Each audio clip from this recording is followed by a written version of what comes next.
Simple problems are those problems where we have a clear understanding of the problem and the solution is easily developed. When our work is simple, it is because we fully understand what we are tasked to do and we know how to do it. We can identify whether we are engaged in simple problems or simple aspects of our work because, number one, most things are known about the problem and solution. Number two, they can be solved using well-established methods.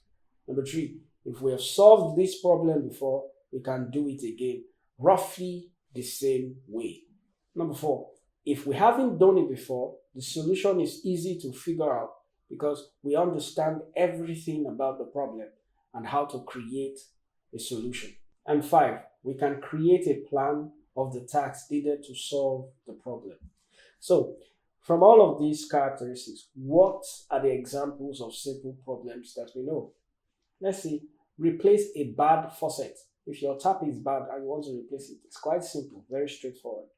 Number two, let's say replace a worn out tire. It's very straightforward.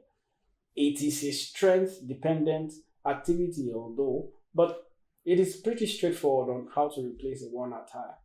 Number three, bake cookies.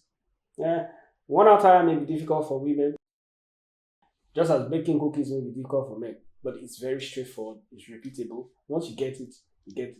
That's a simple problem.